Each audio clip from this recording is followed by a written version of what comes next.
Let me ask you something. Have you ever gone all in on a big life change?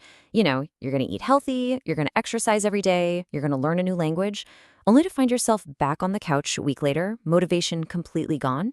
Yeah, we've all been there. It's a totally universal feeling. But what if I told you the problem isn't your willpower? What if it's your strategy? Well, we're about to dive into a powerful, maybe even counterintuitive way to make changes that actually finally stick. So, where does it all go wrong? Well, it usually starts with something I like to call the big goal trap. And believe me, it's the number one reason our best intentions just fizzle out. I mean, think about it. New Year's rolls around and we set these massive goals, right? I'm going to hit the gym 5 days a week, or this is the year I write my novel. It feels amazing to say it out loud. But we all know the stats. Those resolutions have a crazy high failure rate. So what gives? What really happens between that burst of inspiration on January 1st and, early February, when we're right back to our old habits? Well, here's the fundamental problem. Over here, you've got your big, shiny, exciting goal, and it's powered by this peak level of motivation. You feel like you can do anything. But then, there's reality. And in reality, our motivation is not a constant. It's more like a wave. It goes up and it goes down. So when we try to tackle a huge goal that requires tons of energy, we set ourselves up to fail the second that motivation wave dips. And it always dips. The goal is just too big for a normal, average energy kind of day. And this is so, so important, so listen up. If you've been stuck in this cycle, I really want you to hear this. The problem isn't you. It's not a lack of discipline, it's not some personal failing. You've just been using the wrong playbook. It's like you've been trying to climb a sheer cliff with your bare hands, when there's actually a simple, easy set of stairs just around the corner. So, how do we find those stairs? Well, it all starts by completely rethinking what real change even looks like. Spoilers? It's not about huge, heroic efforts.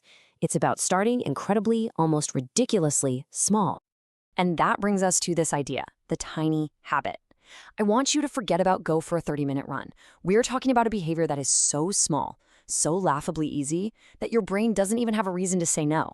I'm talking put on your running shoes, or do just one push-up. It takes practically zero motivation to get it done. So why is this tiny approach so ridiculously effective? Well, for starters, the action is just too small to fail. That right there immediately breaks that awful cycle of trying and feeling disappointed. It also completely bypasses the need for motivation. You don't have to feel inspired to, say, floss one tooth. And then something magical happens. Each tiny success builds on the last one, creating this incredible momentum, this positive feedback loop. You're basically hacking your own brain to start craving that little hit of success. Okay, the theory is great, it makes a lot of sense, but how do you actually do it? How do you put it into practice in your own life? Let's break down this super simple 3-step formula to create any tiny habit you want. Here it is, the whole recipe. Step 1, find an anchor moment. This is just a solid, reliable routine you already do every single day without thinking, like brushing your teeth or making your morning coffee. Step 2, you tack on your new tiny behavior. That's the super simple action you do immediately after your anchor. And step 3, and honestly, this is the secret sauce, you celebrate instantly. This isn't just fluffy stuff. A real celebration, like a fist pump or saying yes, gives your brain a little hit of dopamine, which creates a positive feeling that literally helps wire that new habit into place.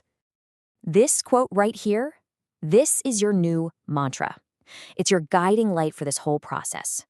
Remember, the goal is not to challenge yourself. The goal is to make success absolutely inevitable. If your tiny habit feels like even a little bit of a chore, guess what? It's still too big. You should always be asking yourself, how can I make this even easier? All right, let's stop talking theory and put this formula into action.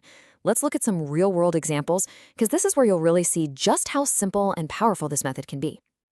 Check out how this works. Let's say you want to get healthier. Your big goal is to exercise more. So your anchor could be taking off your work shoes when you get home.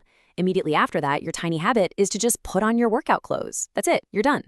Or maybe you want to learn something new. Your anchor is pouring your morning coffee. Your tiny habit, just open the language app on your phone. You don't even have to do a lesson, just open the app.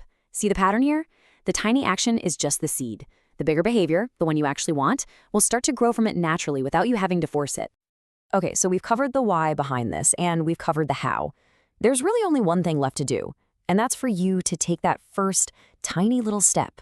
And I'm not talking about planning for next month or even next week. I'm talking about right now. So, what's the big takeaway from all of this? If you remember one thing, let it be this: forget about massive overnight transformations. True, lasting change doesn't happen with one giant leap.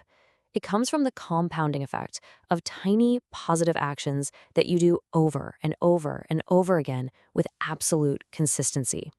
And that brings me to my final and most important question for you. Not tomorrow, not next week, today.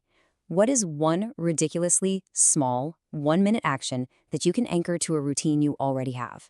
Just pick one. Make it so tiny it's almost funny. And just see for yourself how the smallest steps can eventually lead you to the biggest, most amazing destinations.